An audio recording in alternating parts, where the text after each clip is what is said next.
You take a seed, you plant it, you grow it, you dry it, you roll it, you smoke it, and it goes down smooth. Hey! Spanning the continent to bring you the truth about cannabis and marijuana law reform. I smoke pot and I like it a lot. The Russ Belville Show, the voice of the marijuana nation. Now, here's your host, Radical Russ Belville. Good day, tokers and tokettes and non-toking lovers of liberty. It is Tuesday, September 9th, 2014, and it's got to be 420 somewhere in the world.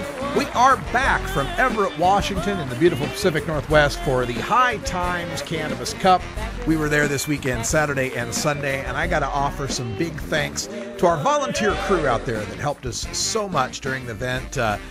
Beth and Chris were out there. Chris going around in his chair there, got a lot of video for us. We also had Megan and Chad. That's right, Megan and Chad were there as well. Megan did most of the videos that we're going to be seeing today. We're going to be playing in hour 2 some of her vendor interviews from the High Times Cannabis Cup there in Seattle. Also, who else we got to mention? Oh yes, Sarah Jane, Medicinal Jane from Facebook, who her and her father Scott put me up in his $1 million place up there in Snohomish, Washington. I almost felt guilty. It was just such luxury up there. And it just goes to show that this is really about the marijuana nation, this show. This is really about people getting together, helping each other out, and trying to spread the growing truth about cannabis. And thank you so much, volunteers. You know, I can't do this without you and you VIP supporters and you people that send the money in. I really, really appreciate it. This weekend really opened my eyes to a lot of things and to how good this movement can really be. So thank you so much. Also, wanted to talk a little bit about what's going on here at the International Cannabis Business Conference, which is taking place this weekend, Saturday and Sunday here in Portland, Oregon. I've got my bombshell stories up on the Huffington Post Politics section. 4 stories on Clatsop County DA Josh Markey, the leading opponent of Measure 91. Also, our investigative reporting on the Oregon marijuana election shenanigans. This is where they're trying to use taxpayer funds, or they were trying to use taxpayer funds to hold this educational event in Central Oregon just before we get our ballots mailed out to us. Of course, the education was going to be, don't vote for marijuana legalization. Now, it's illegal for them to say that. They can't use state and federal anti-drug prevention funds to campaign against political candidates or initiatives. And they tried to get away with it like they did in 2012, where they were campaigning against our legalization initiative, Measure 80. Today, in Behind the Headlines, I'm going to show you some of that evidence from 2012. I've just put the new post up on radicalruss.com. You can check it out in detail there. Plus, I've uploaded the PDF of their entire 4-page flyer from 2012 that proves that this is a political event, that they know it's a political event, and that they were trying to get away with doing it again as an educational event in 2014. We'll cover that in Behind the Headlines. Also, big thanks to Carl Wolfson and the folks at KXRY 91.1 FM here in Portland, Oregon. I appeared on their morning show today. Really early. It was like 7:30 in the morning, but we got to talk about the Oregon marijuana election shenanigans and the International Cannabis Business Conference this weekend. I'll be presenting there on Oregon's legalization proposal as part of a panel on California, Washington, Oregon, and Colorado's legalization strategies. All right, stay tuned. We got the 420 radio news next with some good news in the headlines for Benton McKenzie, the terminal cancer patient out of Iowa who was facing possible 15-year sentence. Philadelphia is going to decrim, and will possibly Pennsylvania go medical very soon? And we've got some surprising news from conservative senators, conservative U.S. senators, one who's trying to fight welfare for pot, the other one who thinks that legalization's a states' rights issue. All that's coming up in the 420 radio news on the 2-hour Russ Belville Show. Thanks for joining us. We're back right after this.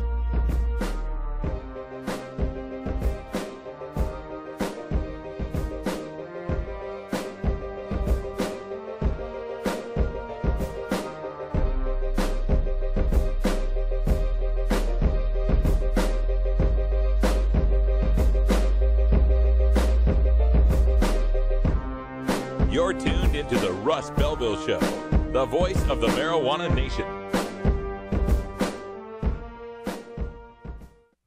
420 Radio, the activist radio station. Join us for the International Cannabis Business Conference September 13th and 14th in the Portland Ballroom at the Oregon Convention Center. The International Cannabis Business Conference will focus on the emerging cannabis industry in Oregon, the United States, and around the world, putting you in front of the industry's foremost entrepreneurs, political leaders, and attorneys. Also showcasing over 40 cannabis-related industry exhibitors, offering VIP lunches and free nightly networking events. Prepare yourself for America's next great industry. Marijuana Compassion and Common Sense, replaying Tuesdays at 10 Pacific on... Mike Schwab is a former middle school science and math teacher. Currently, he works with children daily as an after-school program leader.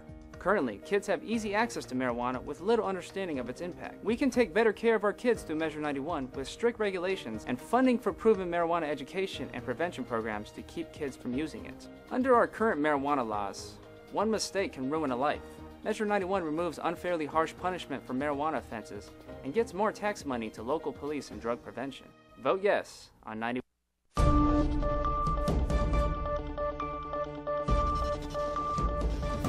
It's time for the 420 Radio News, covering the latest headlines in consumer cannabis, medical marijuana, and industrial hemp. Transcripts of 420 Radio News are available daily on our website at 420radio.org.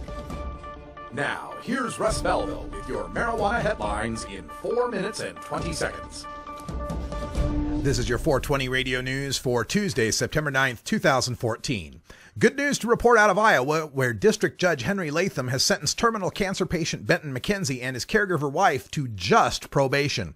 Benton was arrested 1 year ago in Iowa for growing the marijuana plants he uses to treat angiosarcoma, a rare cancer of the blood vessels. He faced at least 3 years and as much as 15 years in prison, a virtual death sentence, when jurors convicted him of the Class C felony of marijuana manufacture. Jurors were not allowed to hear evidence of McKenzie's medical use at trial this summer.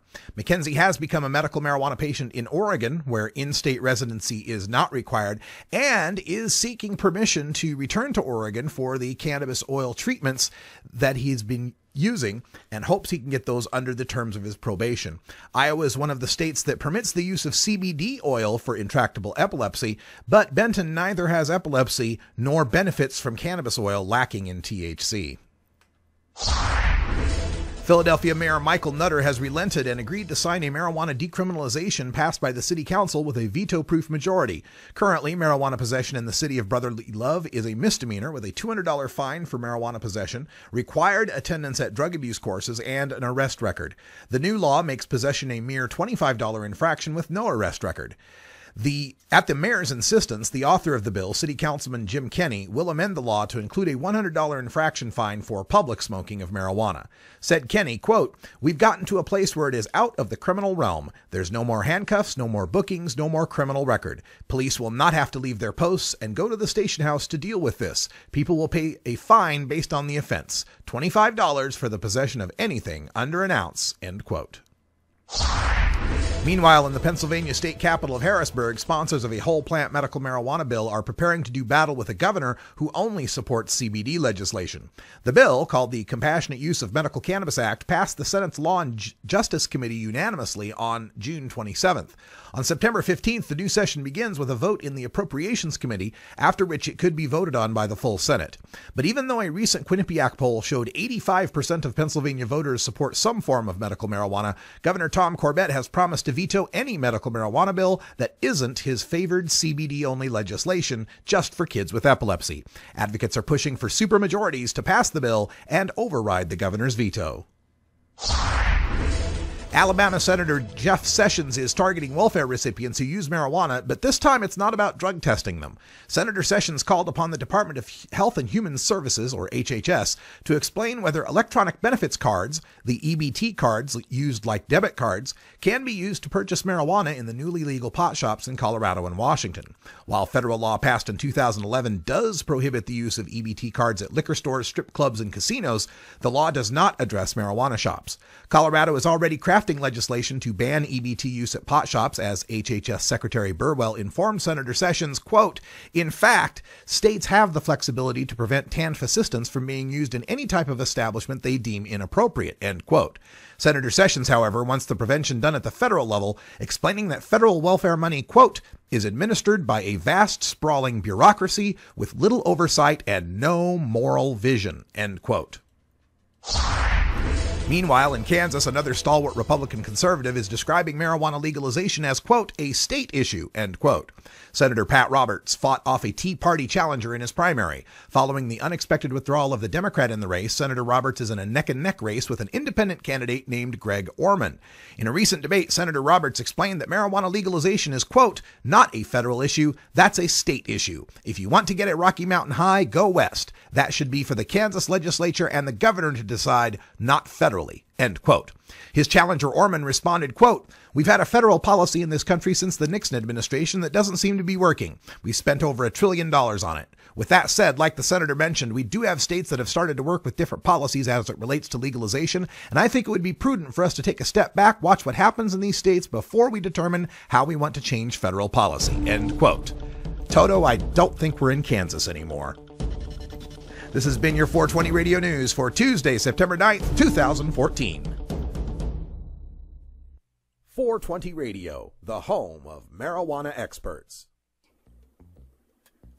Despite strong public support for medical cannabis, decriminalization, and legalization in Georgia, the state spends $121 million every year to arrest, prosecute, and imprison Georgians for simple possession. Each year, the state of Georgia spends less on driver services, agriculture, and forestry combined. What else can $121 million a year do in Georgia?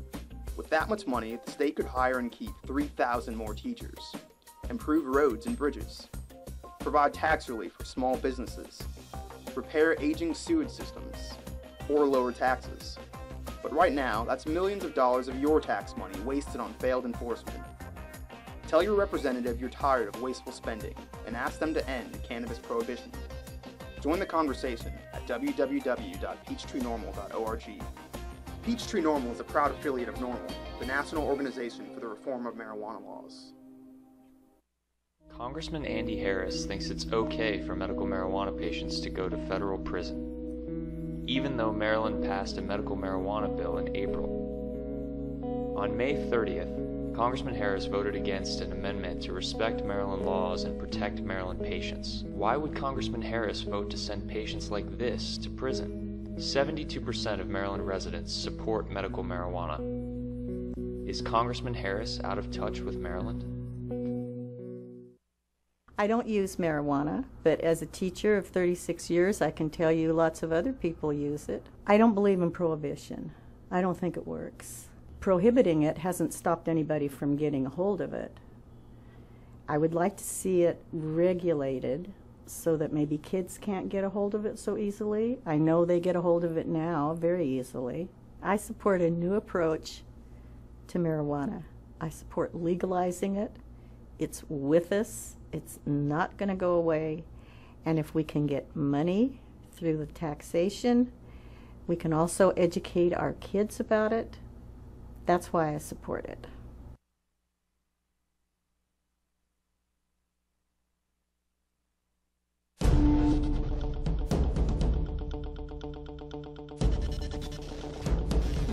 Welcome back, everybody. 14 after the hour, and time for us to go behind the headlines. And as you know, I've been reporting on this Oregon Marijuana Education Summit and Tour that's supposed to be taking place in October, and the scramble by all the people involved to get the federal funds out of it and to fund it with their own private money, despite the fact that they keep claiming that it is simply an educational summit. It's only about education. Well, we've got some new evidence to uncover here in this story, because as Rick Treelevin of Best Care Prevention, one of the prime sponsors that pulled out of this year's summit, had to say, quote, "The summit has been held for several years in October," end quote, "and never received any complaints before." Oh, really? Like in 2012, when Oregon was voting on a marijuana legalization initiative called Measure 80? As the ballots for Measure 80 were being mailed out, Best Care Treatment Services was sending out save the date flyers for the October 18th, 2012 statewide marijuana summit, also to be held in Madras, Oregon, just like the current summit. Kevin Sabet was slated to be the feature speaker, even though he wasn't listed on the flyer, just like the current summit. Eric Martin was listed to be a featured speaker, just like the current summit. Now, Shirley Morgan was listed as a speaker, and her bio from a 2013 anti-legalization conference sponsored by the Coalition for a Drug-Free California and the Drug-Free America Foundation explains her bona fides. Quote, Ms. Morgan is also the founder of the Oregonians Against Legalization of Marijuana, a grassroots community group that was successful in November of 2004 and 2010 in Oregon, defeating measures that would have required local government agencies to open up pot dispensaries. And then again in November of 2012, defeating a measure that would have legalized marijuana. End quote. So Shirley Morgan was speaking at the 2012 event at the same time she was the leader of Oregonians Against Legalization of Marijuana, at the same time the legalization of marijuana was on the ballot. Now this year, Rick Trelevin of Best Care explained that they pulled their $15,000 of government grant money from the summit because he, quote, could see from an outside perspective that it could look like a conflict, end quote. Well, if it's a conflict now, when the speakers are telling folks that the summit won't be discussing Measure 91 at all, just a week before we get our ballots, if it was a conflict now, then why was it not a conflict in 2012 when you had Shirley Morgan and Kevin Sabet openly opposing Measure 80 at the summit during the week of the ballot mailings? Did $15,000 or maybe even more in federal grant money get used to promote and produce the 2012 summit? The flyer indicates that it is, quote, full day training. It's free, end quote. Does that indicate that in 2012, like this year, law enforcement professionals can earn their continuing education credits for attending? The flyer also adds, quote, provided at summit, food, prizes, childcare, Spanish translation, end quote. Which certainly somebody paid for. Best Care also worked with county drug prevention staff in Deschutes County to produce advertisements based on the education that was presented at the 2012 summit. The public was called upon to contact county staff on their county email addresses and phone lines to acquire radio and internet ads that the public could use to, quote, provide factual information so that citizens can make informed health-related decisions based on credible data, end quote. It continued, quote, the information learned at the summit became a catalyst, end quote, for the production of an educational brochure on marijuana facts. This brochure, this educational brochure for health-related decisions that was possibly paid for by taxpayer money, made no attempt to hide its anti-legalization political nature. Included in the 4-page brochure, quote, what about marijuana legalization? Advocates of marijuana claim legalizing it will result in economic revenue and reduce drug trafficking cartels. Research shows if legalized, marijuana use will go up, resulting in more social cost to society. Ultimately, the question is this: is the right to get high and buy legal pot worth the risk to kids in the form of greater addiction and learning deficits? The risk to society to have another legal entity advertising an addictive substance, and the risk to our economy in the form of greater safety and health costs like car crashes, the cost of healthcare, and the costs of a newly regulated system. Footnoted, Kevin Sabet, October 18th, 2012, Oregon Statewide Marijuana Summit. That is a direct quote of what Sabet was saying in 2012 on an honorarium that was paid to him through Best Care Prevention Services that was most likely federal taxpayer dollars. Also in the brochure, what states have marijuana legalization ballot measures in 2012? According to the polls, of the 3 states with marijuana legalization ballot measures, Oregon is least likely to pass. That was a table that compared and contrasted Oregon's Measure 80, Washington's I-502, and Colorado's Amendment 64 legalization proposals provided by Eric Martin, who was also speaking at the 2014 summit. So, Kevin Sabet was openly discussing what he imagined to be the pitfalls of marijuana legalization. Eric Martin was comparing and contrasting legalization proposals, and Shirley Morgan was leading Oregonians against legal marijuana while speaking at the 2012 summit, and Best Care in Jefferson County was sponsoring it, presumably with taxpayer money. Now, only in 2014 did they complain about this.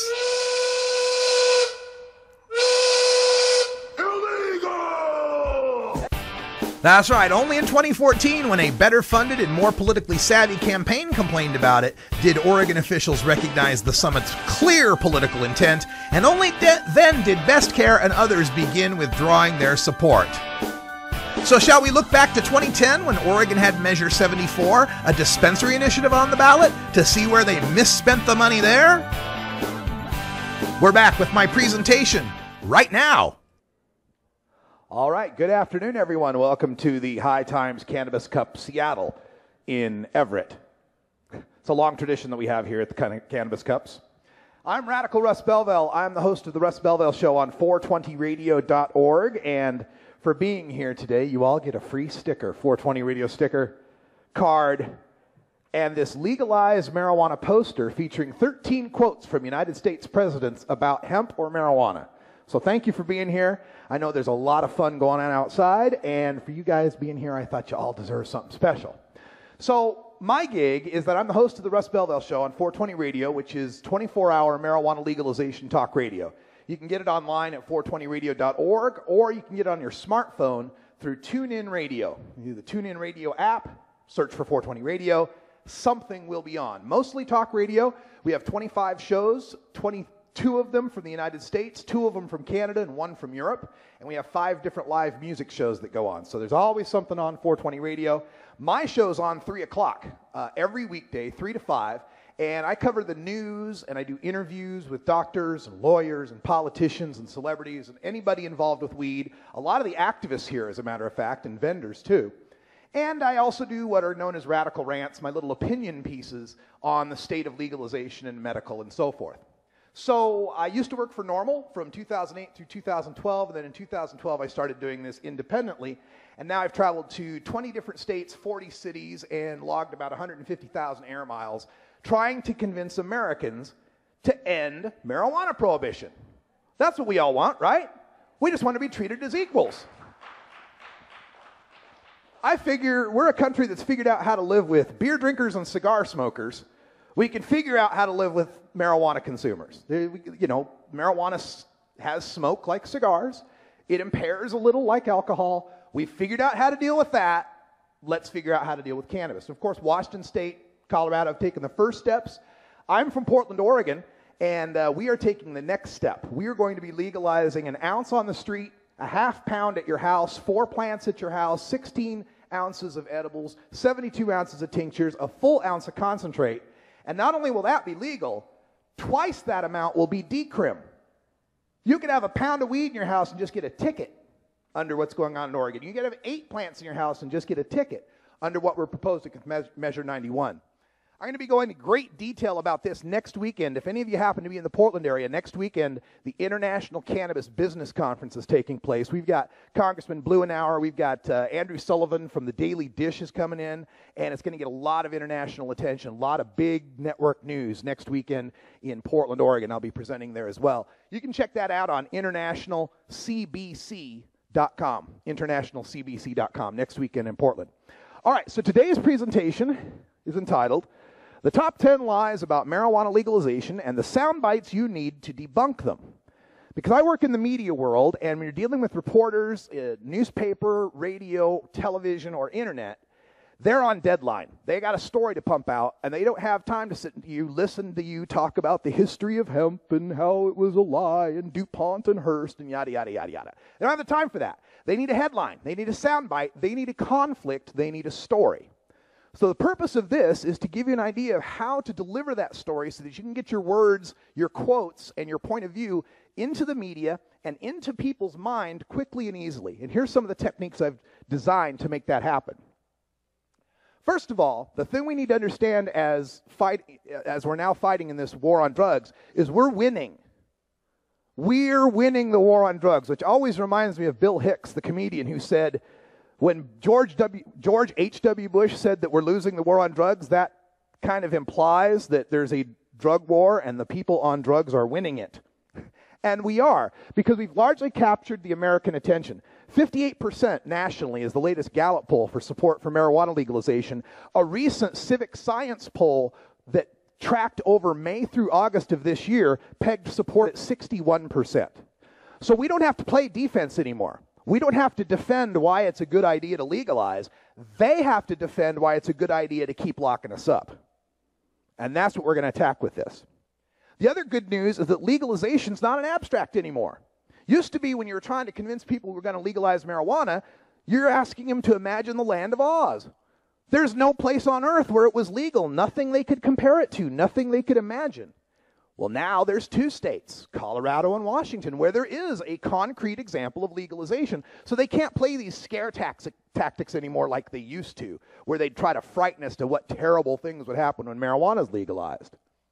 So our opponents right now are doing what I call a flood defense. They're trying to flood the airwaves with this confused thinking and lies about marijuana. The flood defense is frighten people. Bad things are going to happen if we legalize. Oh, bad things will happen. Or just flat out lie or tell a half-truth. Bad things are happening in Colorado and Washington. Really? And they find a way to kind of twist a statistic or a story to make it seem as if something bad's happening. Overstate what has happened. Oh, this statistic coming out of Colorado shows that legalization's a failure, when in fact it doesn't, and we'll show you why. Obfuscate. That's just a fancy word for saying confuse people. Throw up dust clouds, smoke screens. Get them to think about anything but what's going on, which leads, of course, to the next one, and I call that the land of but-ifs. Oh, yes, we could raise taxes on marijuana, but if we had this happen, but if this happened, but if that happened, hey, let's get rid of the but-ifs. Let's talk about the original subject here. And then deflection. Deflection is one, they often use this with alcohol and tobacco, right? Well, you know, alcohol and tobacco cost X, Y, and Z. I ain't talking about alcohol and tobacco. We're here to talk about cannabis, aren't we? Right? Don't let them deflect off the subject. They have to, because a lot of people aren't scared of marijuana anymore as a subject.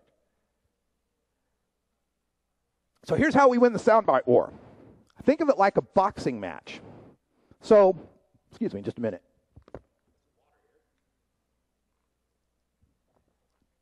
So if we think of this like a boxing match, we're going to establish our jab.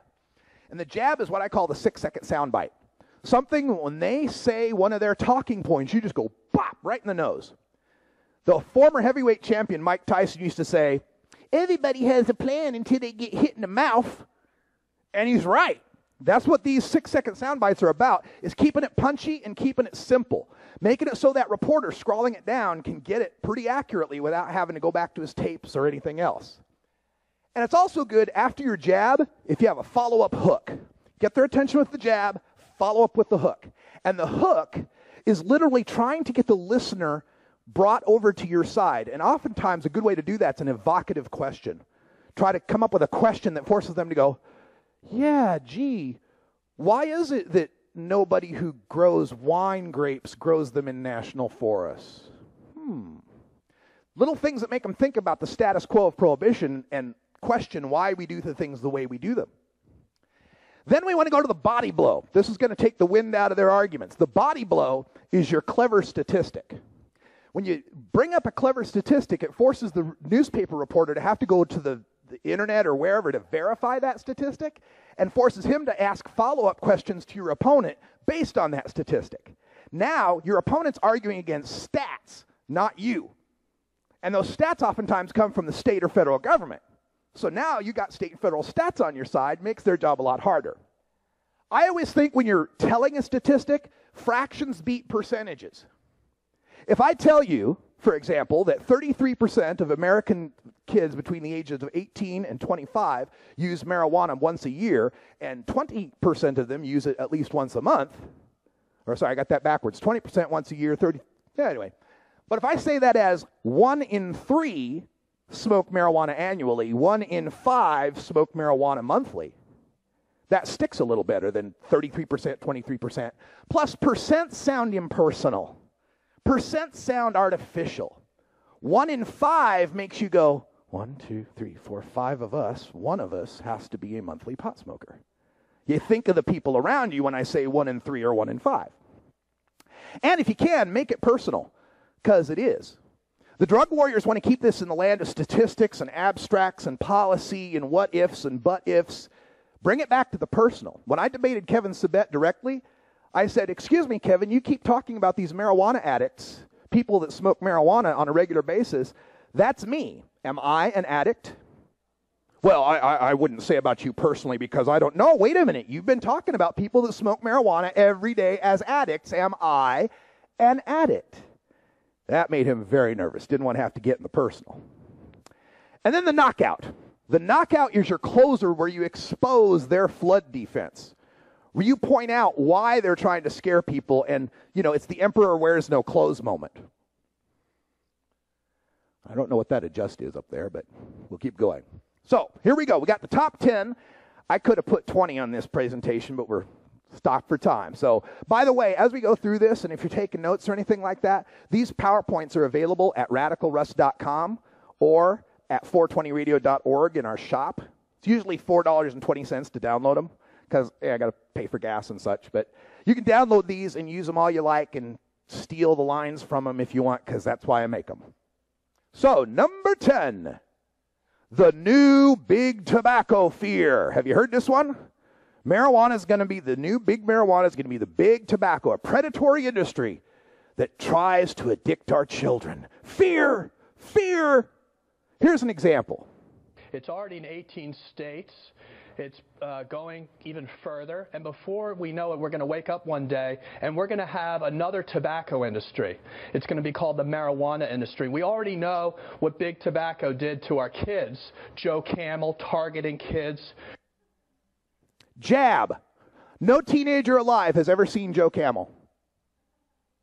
It's true. The Joe Camel ads ended in 1998. No teenager alive today has ever seen Joe Camel. And since we've learned the lessons of big tobacco, why don't we apply them to marijuana as we start the movement? Statistic, here's our body blow. Teen smoking has dropped from 7 in 10 teenagers when I was in high school to less than 4 in 10 teenagers to high school kids today. So since we figured out how to tame big tobacco, don't you think we could figure out how to tame big marijuana?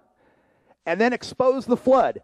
Since marijuana is not so scary, they're trying to scare you with something else that is cigarettes. Number 9, the new drug fear. Oh no, we're going to have a third legal drug. We're going to have a new legal drug. Trying to convince us somehow that people growing, buying, and selling marijuana illegally is less scary than people selling it legally. Kind of a weird position, but here they go. We already have enough problems with our 2 legal drugs, alcohol and tobacco. They're widely promoted by an industry that lives off of other people's addiction. They're widely normalized, advertised. I don't think we need another problem in society, and marijuana would do that. Jab. Newsflash, pot's here. There's no new legal drug. Legalization doesn't invent marijuana. It's already been around here most all of our lives. And what more predatory industry could you have than an illegal drug dealer? How much more predatory could you get? Body blow. 108 million Americans have tried marijuana. Some of them even became president. One of them won the most gold medals ever. Knockout, expose the flood. The scary thing isn't legalizing marijuana, it's continuing to ruin people's lives over it. Number 8, the addicted kids lie. This is where prohibitionists take some studies and statistics about teenage marijuana use, and they twist them and distort them to create this risk that's really more exaggerated than it is. And understand that none of this is about saying we suggest kids ought to be smoking marijuana. We're talking about legalizing 21 and up, aren't we? But they always want to bring it back to the kids because what about the children is something that activates a primal fear in most parents and gets them to ignore logic and reason. So here's how we counter that. We know that 1 out of every 6 kids that try marijuana will become addicted to it, okay? That's not 6 out of 6, but that's probably something and plenty to worry about. jab. What he means is 1 out of 6 kids who tries pot continues smoking it as an adult. He is trying to say that an adult who uses pot by default is an addict. The only way the statistics make any sense is if you consider a joint on the weekend as an addiction. And here's the stat to back it up. According to the National Surveys on Drug Use and Health, 60 million Americans tried pot when they were teenagers. 10 million Americans still smoke pot at least once a week. That's your 1 out of 6. So if he's saying 1 out of 6 kids who tried pot as teens became an addict, he's referring to the 10 million Americans who smoke pot once a week or more. And I don't think a once a week pot smoker is an addict. Otherwise, we're going to have to take a look at a whole lot more alcoholics in this country, if that's the way we design who's an alcoholic.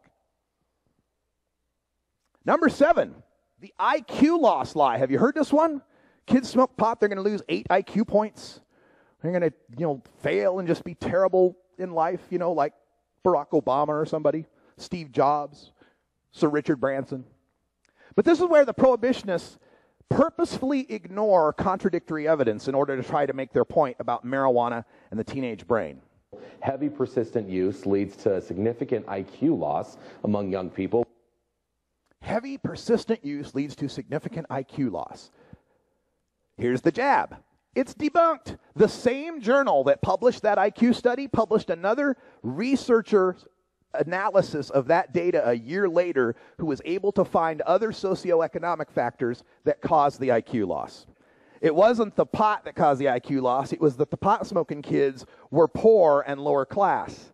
And all the things that affect education and environment in those respects also led to the IQ loss. Also, it's hard to understand why, when global IQ scores have been rising steadily, even as pot use has been rising steadily, it hasn't seemed to have made a dent in the global IQ. And again, emphasize this whenever they get around the kids subject, that nobody's talking about legalizing marijuana for kids. We want it in adults-only stores that check ID. There's also stats to back that up. If you go to Colorado, they did a sting where they tried to send underage narcs to the pot shops to see if any of them could buy weed. 0. Not one pot shop would sell weed to an underage kid. They did a similar sting for alcohol in bars and restaurants. 28. Found 28 retailers out of like 70 that they tested that were selling to underage kids. Number 6. The car crash overstatement. If the previous one was what about the children, that's something I like to call WOTC. What about the children, WOTC? The second one they like to use is SMOF. Stoned mayhem on the freeways. If we legalize, there'll be blood on the highway. It'll be terrible. It'll be wrecks and carnage, right? Well, here's the way they do this is they take a statistic that is somewhat true and then make a mountain out of a molehill out of it. They over-exaggerate the risk. The British Medical Journal told us a few months ago that their most comprehensive study they've ever done showed that marijuana intoxication doubles your car crash risk. Marijuana intoxication doubles your car crash risk. Now, this British Medical Journal study said within 3 hours of smoking pot. He leaves that part out. But here's your jab. Legalization does not invent cars and marijuana or legalize DUI.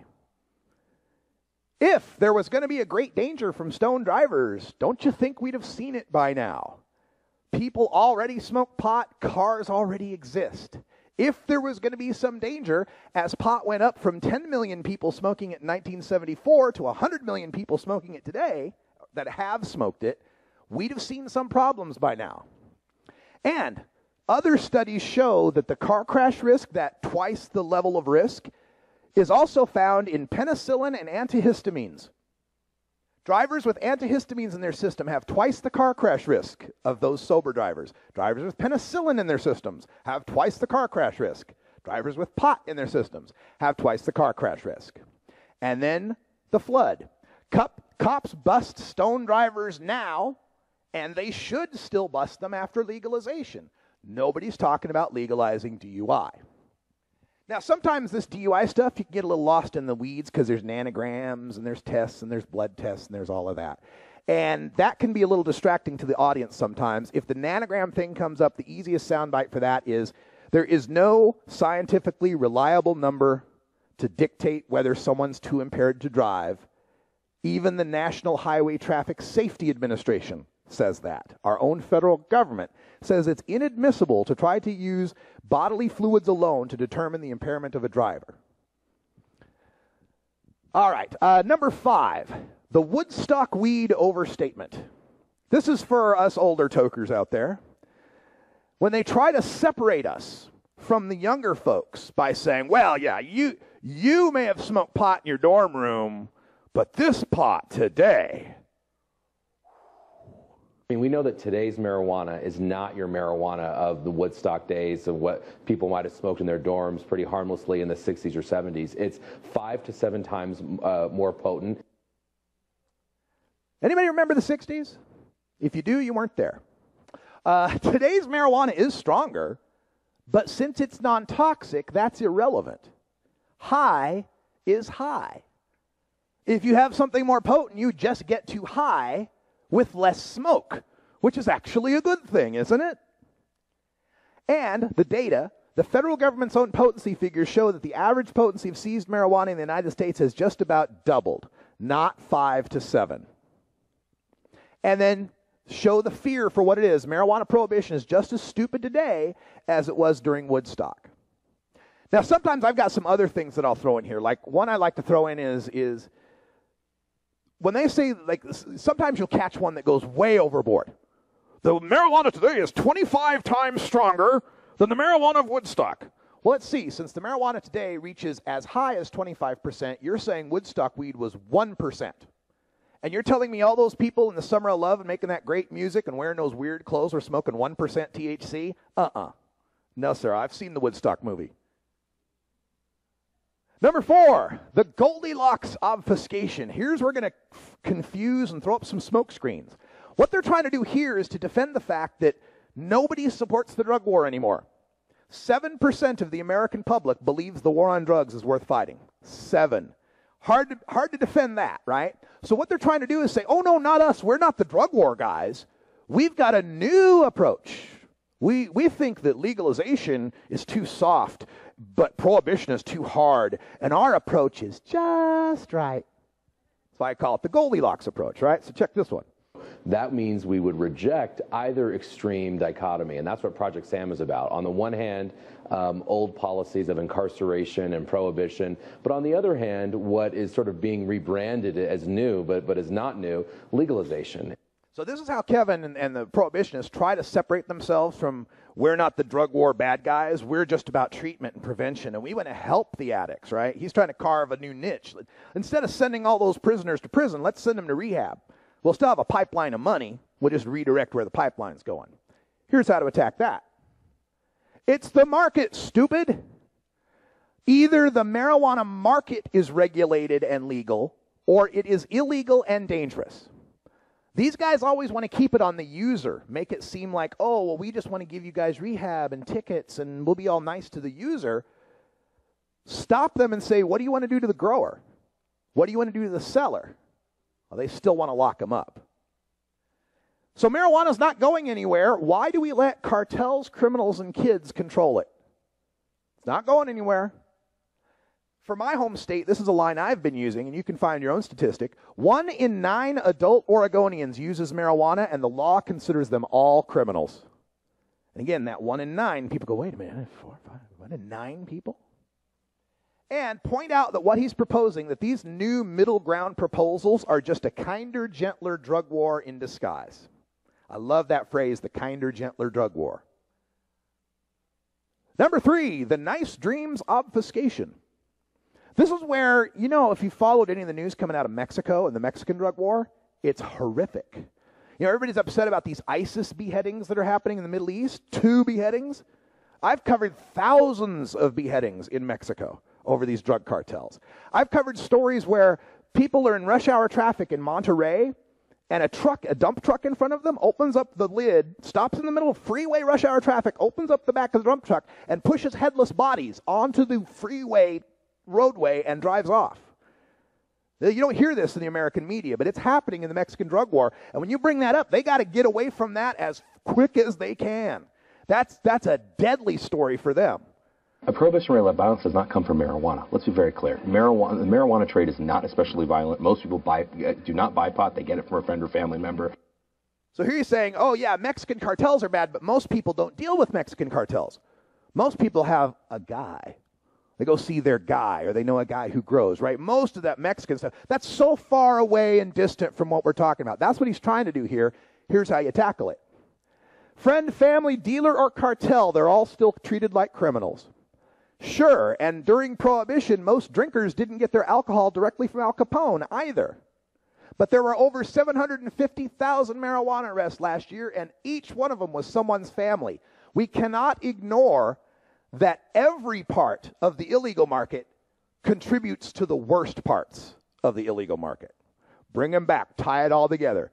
Make him have to defend Mexican torturers. Speaking of, number 2, the Mexican deflection. Now, this is the one where this started in Prop 19 in California in 2010 when people started saying, hey, if we legalized, we could put these cartels out of business. If there were legal companies doing this, these cartels wouldn't make all that money off of it. And that's been a very compelling argument as well. So they have to try to find a way to distance themselves from that. 15% of cartels, according to RAND, 15 to 20% get it from marijuana. Right. Big enough chunk to worry about? Yeah, right. Big enough chunk to worry about, not the vast majority. If you're worried about organized crime, though, the answer is not in marijuana. That's just not where the action is. It's in the other drug. So even our opponent will admit 15 to 20% of the Mexican cartel revenue is from marijuana. Stick it to them.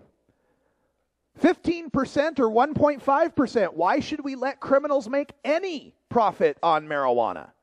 As far as I'm concerned, when it comes to murdering Mexican cartels, I think depriving them of any profit is a good idea.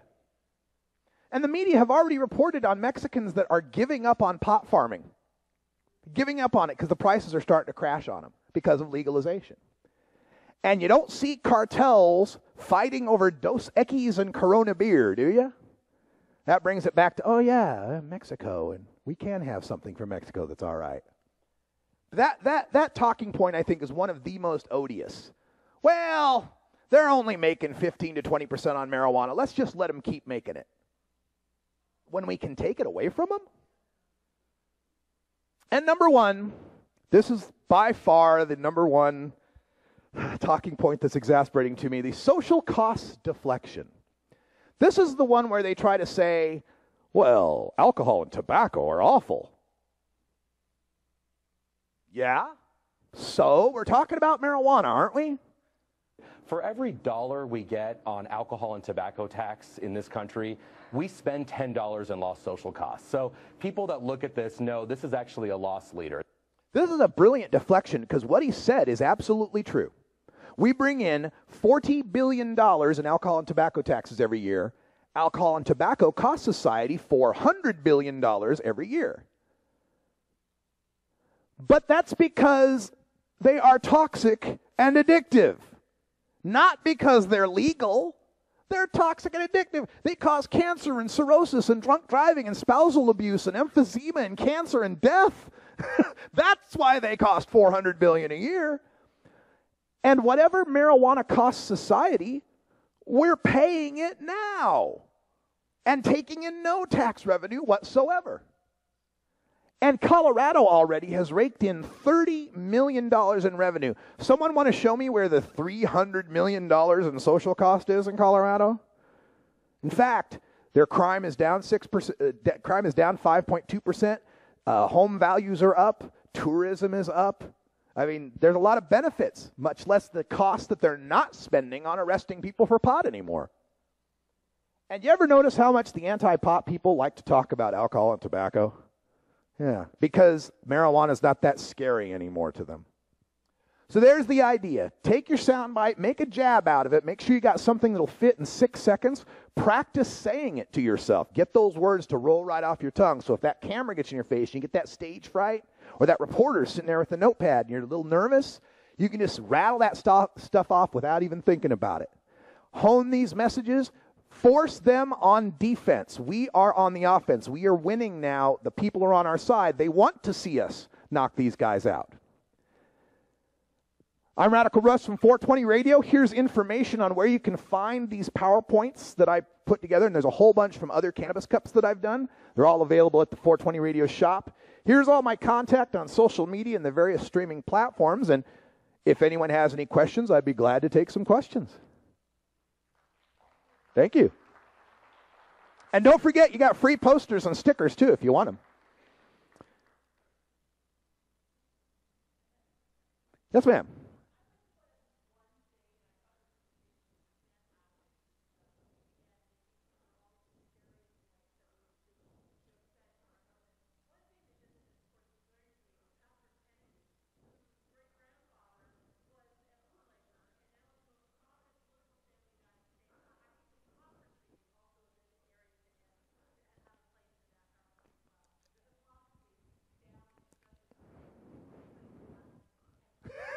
That's a good point. Joe Kennedy made his money on bootlegging. One place to avoid or be very careful where you tread on this is Patrick Kennedy's own struggles with addiction, because it can look like you're trying to be a bully or gang up on him. If you don't know, Patrick Kennedy was a former representative from Rhode Island, 6-term congressman from Rhode Island, who in a 2-week span of time wrecked his car into like a drugstore somewhere and got off with a warning, and then 2 weeks later wrecked his car in Washington, D.C., admittedly high on OxyContin and alcohol.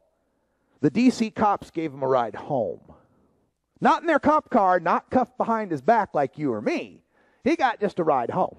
And so now this guy who struggled with an OxyContin addiction is telling us that we need rehab for marijuana. So it's tempting to go there. It's really tempting. Oh, wait a minute here, Mr. Pill Popper. But don't, because it's going to cast you as the bad guy if you do. Anyone else? Yes.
Okay.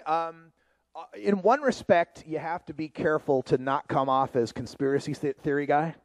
You know, even though sometimes there's some conspiracy going on, to the general public, when they're in your mindset that you're talking about, that, you know, the government's fine and drugs are bad and there's unintended consequences. And also not to get in the trap of mistaking your opponent for a cartoon villain twirling his mustache. I know, I'll do this terrible thing. Patrick Kennedy thinks he's doing the right thing.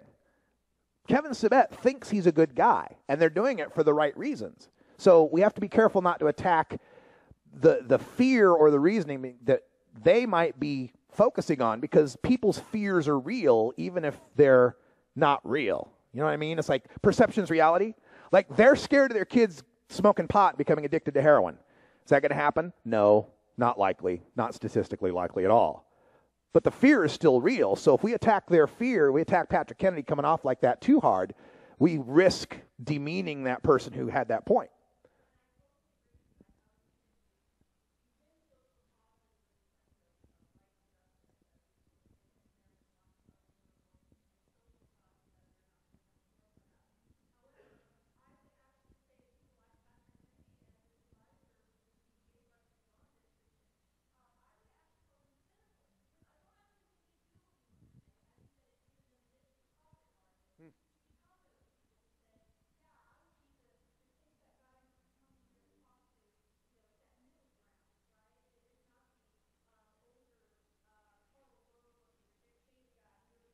Yeah.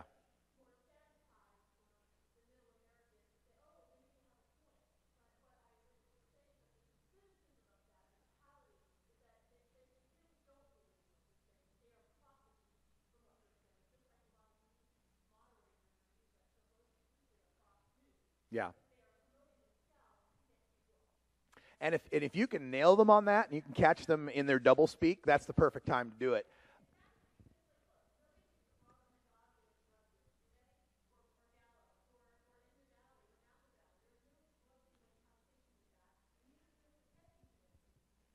Yeah.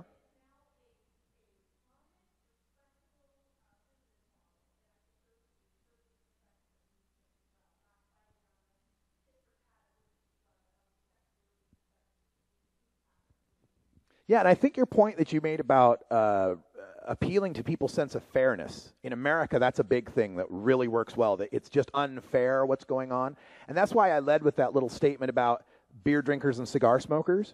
It's not a matter of whether I'm smoking pot. It's why are you treating me different than people who do something similar to what I do, or even worse than what I do in public health perspective. Any other questions? Anyone? Yeah.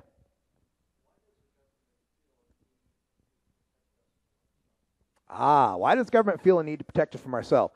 Somebody else was talking, Ray was talking about government too, and it reminded me of a lyric, and I can't remember if it's Revolution, Slightly Stupid, or Echo Movement, but really, what's the difference? The lyric is, if the government cared about your health, cigarettes and liquor would be off the shelf. Why do they feel that need? Another lyric, George Clinton from Parliament likes to say, because there's more profit in pretending we're stopping it than selling it. It's really profit motive and inertia at this point, I think. All right. Yes, sir. Yeah, the industrial hemp one has been fun to watch, too, because when I first got into legalization and learning about reform, I'm an old musician. I was a long-haired bass player in a rock band, and I just smoked weed, right? So I didn't think much about hemp. I carry, hemp backpack, nice, right? But this is the one, as I got into reform more and more, I realized this is such a no-brainer. It's frustrating. The Drug Enforcement Administration bans the production of something that's not a drug. That seems to be completely out of their scope, wouldn't it be? Drug enforcement, not a drug. But yeah, they're banning this. And I think this is going to fall really quickly. I think before, maybe even by the 2016 election, we'll see a widespread, because they're already growing the research crops in Colorado, Montana, Kentucky, I think, as well. But the general public's starting to understand the enlightenment of the public that, wait, it's not a drug. And no, wait, they can't hide pot in hemp fields. That was a lot of people, a lot of squares think that we can't have hemp because then the hippies will hide the pot in the hemp fields. And I always tell them, that is the last place they want to hide their pot, to get it crossbred with something that's going to make it suck. That's the last place they want to put it. If you wanted to get rid of outdoor pot farming, you'd encourage industrial hemp growing. You'd want industrial hemp fields everywhere. I talk to guys in Southern Oregon who are Southern Oregon's like the Emerald Triangle North. They hate hemp. They're like, we want to make sure hemp is only grown on the eastern side of the state, away from where we grow all our pot. So yeah, but I think the public's ready for it. I think by 2016 we'll see at least one or two of the states that have wide, big commercial farms going. Anybody else? Yes, sir. So that's my presentation at the Seattle Cannabis Cup, the top 10 lies about marijuana legalization. I'm originally from the conservative county in Idaho. And don't have quite enough time for all the question and answers, and unfortunately they didn't have a microphone available for the people asking the questions, so you couldn't actually hear what they were asking me, but nonetheless, it was a great presentation, and I got a lot of good responses from people about it. So thank you so much to everyone who appeared there at the Cup to see the presentation. I'll make it available up on my YouTube channel just as soon as possible, the Radical Russ channel on YouTube. Plus, we'll have all the vendor videos that we upload that we'll be showing later on here in Hour 2. Also, coming up next on Hour 2, Leap's Norm Stamper on the Colbert Report. He's been a frequent guest here on the Russ Belville Show as well. Boy, if you get the Belville bump and the Colbert bump, there's no stopping you. For Big Island Zane, I'm Radical Russ. Thanks for joining us, and until next time, take care of each other, tokers.